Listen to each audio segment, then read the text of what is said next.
الحمد لله الذي هدانا سواء الطريق وجعل التوفيق خير رفيق، والصلاة والسلام على من أرسله هدى بالاهتداء حقيق وغمه الاقتداء يليق، وعلى آله وأصحابه الذين سعدوا في مناهج الصدق بالتصديق وسعدوا في معارج الحق بالتحقيق. أما بعد، فأعوذ بالله من الشيطان الرجيم. بسم الله الرحمن الرحيم. قل إن كنتم تحبون الله فاتبعوني يحببكم الله ويغفر لكم ذنوبكم. صدق الله العظيم. وقال النبي صلى الله عليه وسلم: المرء مع من أحب إليه، وصدق رسوله النبي الكريم، ونحن على ذلك من الشاهدين۔ میرے بھائیوں، بزرگوں، دوستوں،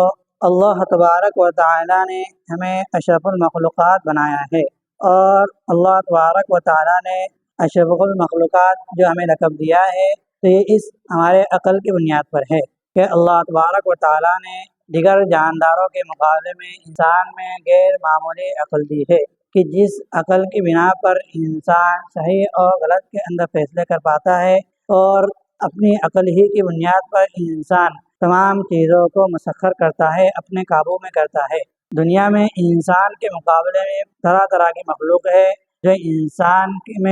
انسان سے ہر اعتبار سے، چاہے جسم ہو چاہے دوسری چیزیں ہو، ان صفات کے اعتبار سے وہ انسان سے بڑا ہے، لیکن اللہ تبارک و تعالیٰ نے انسان کو عقل ایسی نعمت دی ہے کہ عقل کے بنا پر انسان تمام مخلوقات پر فائق رہتا ہے، بلند و برتر رہتا ہے، اور تمام مخلوقات کو اپنے قابو میں کر لیتا ہے۔ تو یہ عقل اللہ تبارک و تعالیٰ کی بہت بڑی نعمت ہے۔ اللہ تبارک و تعالیٰ نے اس دنیا میں انسان کو بھیجا ہے، تو اس دنیا میں انسان کو صرف امتحان کے لیے بھیجا ہے۔ دنیا یہ ایک دارالامتحان ہے کہ ہر چیز کا ایک امتحان ہوتا ہے، ہر چیز کو ایک کسوٹی کے اوپر پرکھا جاتا ہے۔ جب چیز کو پرکھا جاتا ہے تو چیز کے کھرے اور کھٹے ہونے کے اندر فرق معلوم ہوتا ہے، کہ جس طرح کے سونا ہو اور ایک طرف لوہا یا اسٹیل ہو، اور اسٹیل کو ملامہ کیا گیا ہو، سونے کا پانی چڑھایا گیا ہو، تو اسے بھٹی میں ڈال کر جب پکایا جائے گا، گرم کیا جائے گا، تو جب ہمیں اصل سونا اور کھرے کھوٹے کے بارے میں ہم کو فرق معلوم ہوگا۔ تو اسی طرح اللہ تبارک و تعالیٰ نے انسان کو اس دنیا میں بھیجا ہے۔ تب انسان اس دنیا میں جو ہے، تو اللہ تبارک و تعالیٰ نے انسان سے عالم ارواح میں، یعنی جب تمام انسانوں کے روح اللہ تبارک و تعالیٰ کے سامنے حاضر تھی، تو اس کو عالم ارواح کہا جاتا ہے۔ تو عالم ارواح میں اللہ تبارک و تعالیٰ نے انسان سے عہد لیا تھا۔ اللہ تبارک و تعالیٰ نے فرمایا تھا: الست بربکم، کیا میں تمہارا رب نہیں ہوں؟ تو جب تمام روحوں نے کہا تھا کہ قالوا بلا شہدنا، ہاں کیوں نہیں، آپ ہی ہمارے رب ہیں اور ہم اس پر گواہ ہیں۔ تو عالم ارواح کے اندر تمام انسانوں نے اس بات کا اقرار کیا تھا کہ اللہ تبارک و تعالیٰ ہی ہمارے رب ہے۔ لیکن جب اللہ تبارک و تعالیٰ نے عالم ارواح سے مادر شکم یعنی ماں کے پیٹ میں ہمارا وجود بخشا، اور اس کے بعد جب ہمیں اس دنیا کے اندر لے آئے، تو اس دنیا میں آنے کے بعد ہم اللہ تبارک و تعالیٰ کے اس عہد و پیمان کو بھول گئے۔ تو اللہ تبارک و تعالیٰ نے اس عہد و پیمان کو یاد دلانے کے لیے، ہماری ہدایت کے لیے دو سلسلے جاری فرمائے ہیں۔ ایک ہے کتاب اللہ اور ایک ہے رجال اللہ۔ کتاب اللہ کہتے ہیں یعنی اللہ تبارک و تعالیٰ کے جانب سے مخلوق کو، انسانوں کو دیے گئی ہدایت اور ہدایت کی بھوک ہے۔ اللہ تبارک و تعالیٰ نے کم و بیش 100 سے زیادہ صحیفے انسانوں کی ہدایت کے لیے نازل فرمائے ہیں، اور بڑی بڑی کتابیں 4 نازل فرمائی ہے، لیکن سب سے آخر میں قرآن پاک جو اللہ تبارک و تعالیٰ کا کلام مجید ہے، کہ جس کی حفاظت کی ذمہ داری خود اللہ تبارک و تعالیٰ نے یہ ہے، کہ اللہ تبارک و تعالیٰ 14ویں پارے میں فرماتے ہیں: انا نحن نزلنا الذکر وانا له لحافظون، کہ اس قرآن مجید کو ہم نے ہی نازل کیا ہے اور ہم ہی اس کی حفاظت کرنے والے ہیں۔ تو اللہ تبارک و تعالیٰ نے سب سے آخر میں قرآن مجید کو سرکار دو عالم تاجدار مدینہ محمد عربی صلی اللہ علیہ وسلم پر نازل فرمایا ہے، اور قرآن مجید کے بعد میں اب کوئی کتاب نہیں آ سکتی، اور قرآن مجید ہی تمام کتابوں کے ناسخ ہے، یعنی اب جو سکہ چلے گا، اب جس کے اوپر عمل ہوگا تو صرف قرآن مجید کے اوپر ہی عمل ہوگا، قرآن مجید کے علاوہ کسی کتاب پر، کسی حکم پر عمل نہیں کیا جائے گا۔ تو ایک ہے کتاب اللہ، یعنی اللہ تبارک و تعالیٰ کی کتاب جسے ہم قرآن مجید کہتے ہیں، اور ان کتابوں کو سمجھانے کے لیے اللہ تبارک و تعالیٰ نے 1,24,000 کم و بیش انبیاء علیہ السلام کو بھیجے۔ انبیاء علیہ السلام آتے تھے، اور اللہ تبارک و تعالیٰ کے پیغامات، اللہ تبارک و تعالیٰ کی جانب کی ہدایات مخلوق تک پہنچاتے تھے۔ تو سب کے آخر میں اللہ تبارک و تعالیٰ نے تاجدار مدینہ محمد عربی مکی و مدنی صلی اللہ علیہ وسلم کو بھیجا۔ آپ صلی اللہ علیہ وسلم اس دنیا میں مبعوث ہوئے اور آپ صلی اللہ علیہ وسلم کی پوری زندگی ہی قرآن تھی۔ کہ عائشہ رضی اللہ عنہا سے پوچھا گیا کہ آپ صلی اللہ علیہ وسلم کے عادات و اطوار کیا تھے، آپ کے اخلاق کیا تھے، آپ کی سیرت کیا تھی؟ تو عائشہ رضی اللہ عنہا نے سوال پوچھنے والوں سے کہا، کیا آپ اللہ کے رسول کی سیرت نہیں پڑھتے؟ کیا آپ قرآن مجید کو نہیں پڑھتے؟ انہوں نے کہا کہ ہم قرآن مجید کو ضرور پڑھتے ہیں۔ تو فرمایا کہ قرآن مجید آپ صلی اللہ علیہ وسلم کی پوری زندگی، آپ صلی اللہ علیہ وسلم کے اخلاق کا نمونہ ہے۔ تو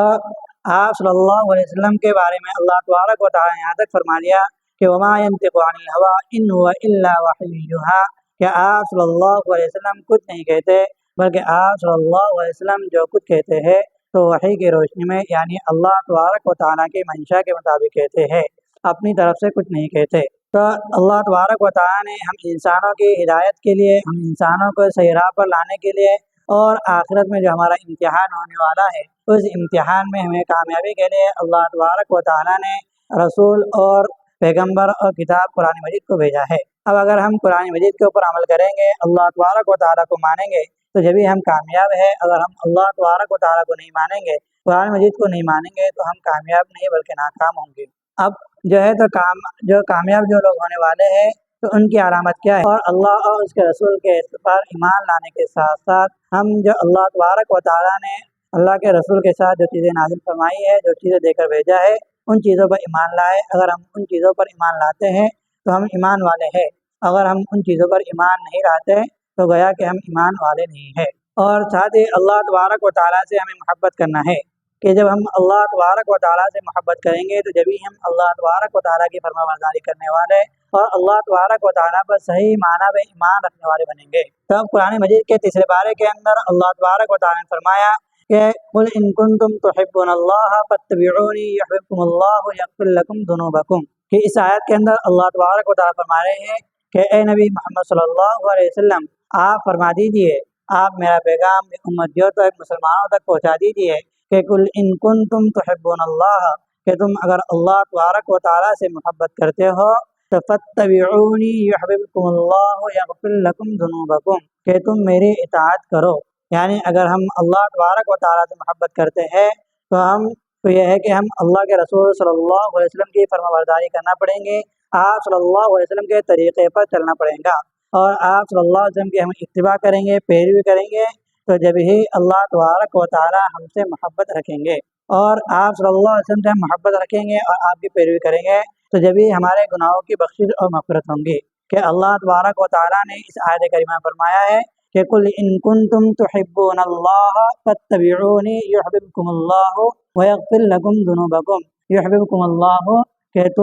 کہ اللہ تبارک و تعالیٰ تم سے محبت کرے گا، ویغفر لکم ذنوبکم، اور اللہ کے رسول صلی اللہ علیہ وسلم سے محبت کرنے، ان کے اطاعت کرنے سے اللہ تبارک و تعالیٰ تمہارے گناہوں کو بخش دے گا۔ تو یہاں پر یہ ہے کہ دنیا کے اندر ہر انسان ہے، کوئی انسان ایسا نہیں ہے کہ جو گناہوں سے نہیں بچ سکتا، بلکہ ہر وقت انسان سے کوئی نہ کوئی گناہ ہو جاتا ہے۔ تو اللہ تبارک و تعالیٰ نے اس کے لیے شرط یہ رکھے ہے کہ ہمیں آپ صلی اللہ علیہ وسلم کے طریقے پر آپ صلی اللہ علیہ وسلم کی پیروی ہم کو کرنا پڑیں گی۔ اور دوسری بات یہ ہے کہ ہم آپ صلی اللہ علیہ وسلم کی پیروی اسی وقت کر سکتے ہیں جب کہ ہم آپ صلی اللہ علیہ وسلم سے محبت رکھیں، اور آپ سے محبت اسی وقت رکھ سکتے ہیں جب ہم آپ صلی اللہ علیہ وسلم کی ذات کے متعلق جانیں کہ آپ صلی اللہ علیہ وسلم کی ذات کیسی تھی، اور آپ صلی اللہ علیہ وسلم کے عادات، اطوار اور اخلاق کیا تھے، آپ صلی اللہ علیہ وسلم کی سیرت کیا تھی۔ اگر ہم جب ان چیزوں کے متعلق جانیں گے تو جب ہی ہم آپ صلی اللہ علیہ وسلم سے محبت کر سکیں گے۔ کہ آج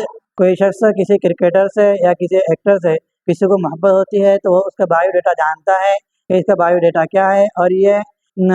اس نے اپنی زندگی کے اندر کتنے سکسیس حاصل کیے ہیں، اور یہ اپنے مقام پر کس طرح پہنچا ہے، ان چیزوں کو ہم ضرور معلوم کرتے ہیں۔ تو اب ہمارے لیے بھی ہے کہ ہم جب اللہ کے رسول صلی اللہ علیہ وسلم سے محبت کرتے ہیں تو ہمیں جاننا ضروری ہے کہ آپ صلی اللہ علیہ وسلم کا نام کیا تھا، آپ کے والد کا نام کیا تھا، آپ کی والدہ کا نام کیا تھا، آپ کا شہر کون سا تھا، آپ کا ملک کون سا تھا، اور آپ کس علاقے میں، کس ملک میں پیدا ہوئے، اور آپ نے تبلیغ اسلام کی دعوت دینا کس طرح شروع کی، آپ کے راستے کے اندر آپ کی راہ میں کس طرح رکاوٹیں آئی، اور آپ نے اللہ تبارک و تعالیٰ کا پیغام کس طرح پہنچایا اور اللہ تبارک و تعالیٰ نے آپ کو کامیابی کس طرح عطا فرمائی، ان سب چیزوں کے متعلق ہمیں جاننا پڑے گا۔ اگر ہم ان چیزوں کے متعلق جانیں گے ہی، جب جانیں گے تو جب ہم آپ صلی اللہ علیہ وسلم کی پیروی کر سکیں گے۔ اگر ہم آپ صلی اللہ علیہ وسلم کے طریقوں کو جانیں گے ہی نہیں، آپ صلی اللہ علیہ وسلم کی زندگی کے بارے میں پڑھیں گے نہیں، سنیں گے نہیں، تو ہمیں بھی کیسے معلوم ہوگا کہ آپ صلی اللہ علیہ وسلم نے کون سے موقع پر کیا ہے۔ بلکہ شریعت اسلامیہ آپ صلی اللہ علیہ وسلم کے اوپر